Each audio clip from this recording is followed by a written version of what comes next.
informação prévia que aconteceu antes daquilo. Bom, agora de fato eu vou contar a verdade aqui e se quiserem eu posso abrir e mostrar. E são dois fatos bem graves. É esse fato e o fato do procurador, atual procurador-geral da República, que inclusive está sendo reconduzido ao cargo. Tem que ser nesse momento tratado aqui. O que aconteceu naquele período?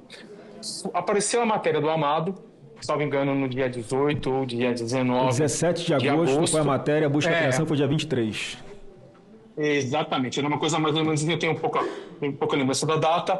E o que aconteceu de grave naquilo? E, de fato, sim, ele se baseou somente naquela matéria do Amado no Metrópolis. Ele pediu naquele dia que fosse feito, através de seus juízes auxiliares, que fosse feito a matéria, a análise daquela publicação, retirado dali aquelas conversas que estavam na matéria do Amado, em WhatsApp, tentado identificar uma coisa ou outra, o que não era possível, porque se tratavam de conversas de grupo privado. Isso sim seria um ato criminoso da minha parte se eu fizesse. E colocar no relatório para que ele pudesse encaminhar à Polícia Federal, ou seja, ele já tinha a decisão, somente para ela cumprir o que ele queria. Bom, eis que aconteceu aquela apreensão, ela era para acontecer numa segunda-feira, se eu não me engano ela aconteceu numa terça, ele estava desesperado para aquilo que acontecesse, e não foi na terça, e surgiu naquela semana uma forte repercussão da mídia, que todo mundo estava brigando, dizendo que, olha, que absurdo, foi feito somente com base nas matérias, na matéria jornalística do Amado, não sei o quê. Sim, de fato, foi feito somente na matéria jornalística do Amado. Quando chegou próximo de sexta-feira, foi pedido para mim, através do Ayrton Vieira, eu tenho aqui não só a última conversa com ele, porque as anteriores foram apagadas, e daquele momento que eu vi que tinha algo errado, eu comecei a manter dali para frente. Foi um pedido através do Alexandre de Moraes para que se construísse um ambiente, uma história.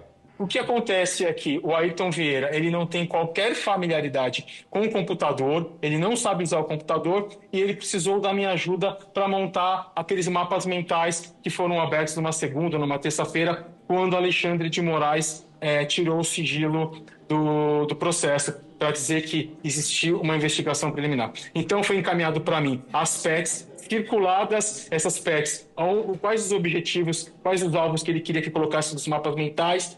Foi pedido para que se confeccionasse um parecer, um relatório com data retroativa, e eu assinando pelo Supremo Tribunal Federal, ao qual eu não era nomeado. Foi pedido para fazer toda essa história encaminhada para o Ayrton, para que o Ayrton, dentro do processo físico, fizesse da forma que ele acha. Eu acredito que foi feito colocado isso anterior. Então, não existiu. Se quiserem aqui, eu compartilho esse material, eu compartilho um cronograma, para que vocês olhem a data que esse material chegou em minhas mãos, a data que essas PETs chegou circuladas, a data que o mapa mental, que todo mundo da imprensa viu no dia que ele tirou, foi confeccionado. Por favor, por favor. Se o senhor puder mostrar para a gente aqui, porque enquanto o senhor está preparando aí para mostrar para nós, pelo que eu entendi, há uma matéria jornalística, o ministro Alexandre de Moraes dá ordem para essa assessoria de combate à desinformação produzir algum relatório, ele determina a busca e apreensão somente com base na matéria de jornal, sem saber se aqueles diálogos eram verdadeiros ou não, se tinham autenticidade ou não. Depois, o outro desembargador, que é juiz auxiliar dele, pede ao senhor Eduardo Tagliaferro para ajudá-lo a confeccionar um novo fundamento da decisão, é isso? Exatamente, senador. Então, o senhor consegue provar que o fundamento para a busca e apreensão foi feito depois da busca e apreensão. Então, houve uma fraude no documento, é isso? Exatamente, e isso me deixou um tanto quanto preocupado e entendi porque todos os processos são físicos e ele só tira o sigilo no momento que ele acha interessante e nas peças que ele acha interessante. Bom, aqui, ó, vocês estão conseguindo ver aí? Estão conseguindo ver? Sim, Só sim. para eu ter uma... Sim, pode prosseguir. Tá. Bom, isso aqui eu fiz um PDF super simples, até mesmo porque isso seria a matéria da CNN e ela se recusou a fazer. Tá? Ela me enrolou por quase 2 meses e se recusou a fazer. Então aqui mostra, na data, tá? Na data aqui em que aconteceu a matéria do Amado, o link dessa data, tá? E aqui o pedido de Alexandre de Moraes, de 19 de agosto, né? Onde ele vai lá e ele fala o que precisa fazer. Bom, aqui tem tudo, a matéria jornalística, do dia que ele fala, que foi no dia 23/8/2022, né? Que está bem aqui, que aconteceu a busca e apreensão. Porém, se os senhores observarem, os relatórios datam todo o material que a mim foi passado para montar aquela farsa é do dia 26, 27 e 28 de agosto. Está aqui. Tudo preservado, tudo periciado, mostrando que não teve qualquer adulteração ou manipulação da minha parte. Então, isso aqui é só um ilustrativo. Eu vou mostrar o arquivo agora, tá? Tá aqui, ó. Ó, mapas mentais, se os senhores olharem, esse mapa aqui foi o mapa, não sei se os senhores se recordam, foi o mapa que estava no processo, foi um mapa mental feito por mim, nesse dia aqui, ó, 29 de agosto de 2022. O que é mapa mental? Só para que a gente possa entender.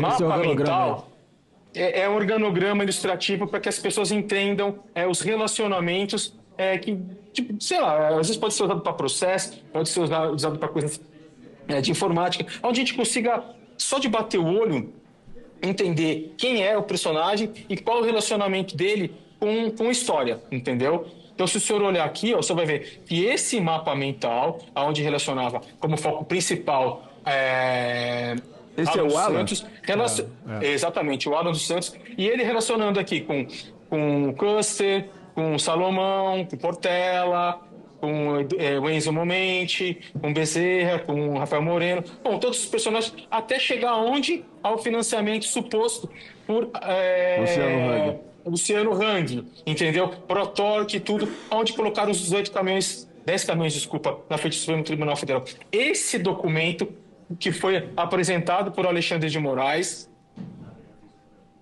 quando ele tirou o sigilo, para justificar que existia uma investigação preliminar e que toda a busca e apreensão não foi lastreada somente no do Amado, para ele se justificar e não ficar tão ruim, foi confeccionado por mim, a pedido de Ayrton Vieira, uma vez que Ayrton Vieira não era para eu ter feito, tá? Ayrton Vieira não sabia mexer com o computador. Então isso chegou nas minhas mãos por acaso. Se o senhor olhar aqui, ó, em todas as PECs, olha a data, essas PECs aqui, Moraes nem sabia que o Ayrton Vieira tinha me passado. Ayrton Vieira pediu para mim, não fale nada. Tá tudo aqui, ó. Os relacionamentos, os mapas bonitinhos, todos que foram feitos por mim. Tá aqui, ó. A data do mapa mental, bonitinha, mostrando aqui 29 de agosto, o horário, ou seja, nada foi confeccionado antes. Bem como esse relatório feito, onde eu assinei pelo Supremo Tribunal Federal, do qual eu não era, em momento algum, nomeado, tá? Para que fosse feito o quê? A porcaria da busca e apreensão um dia depois. Que loucura, um dia depois. Olha a data da confecção desse documento, 28 de agosto de 2022. E não 22 de agosto de 2022, como eles colocaram. Tá? Então aqui está a comprovação de um crime, uma fraude processual gravíssima. Então, se aconteceu nesse caso, imagino que não acontece em todos os processos físicos em posse de Alexandre de Moraes. Então, a gente tem que tomar muito cuidado com o gabinete dele e com os processos. Lembrando que tudo que eu fiz, tirei hash, sabe? Justamente para não ter contestação. Isso já está lastreado por um laudo pericial. Tudo bonitinho, ó. Tudo bonitinho. Tá vendo as datas? 28, ó, tudo bonitinho. Agora eu vou abrir um outro relatório. Deixa eu ver se eu preciso enquanto o senhor está abrindo aí, enquanto o senhor está abrindo, só para confirmar também, essa preocupação dele de esquentar essa operação de busca e apreensão, né, sem embasamento nenhum, essa comprovação daquilo que chama de pescaria probatória, né? Você primeiro pega os telefones, vê o que tem, depois você justifica fraudando um laudo, como o senhor está mostrando, já que tem os metadados que esse documento, que depois oficialmente ele apresentou como sendo um fundamento para autorizar a busca e apreensão, ele foi produzido por esses metadados que o senhor tem do Word, ele foi produzido alguns dias após efetivamente ter sido feita a busca e apreensão. Para quê? Para justificar para os advogados que pediram acesso aos autos, Eu acredito que sim, e para justificar para a imprensa, porque a imprensa estava batendo pesado nele, dizendo que ele tinha feito isso somente com Base numa base numa matéria matéria jornalística. jornalística do Amado, que de fato foi. Eu estou com um pouco de dificuldade de parar o compartilhamento aqui e poder trazer o novo aqui. Deixa eu olhar aqui, peraí. Não, só fique tranquilo aí. Compartilhar.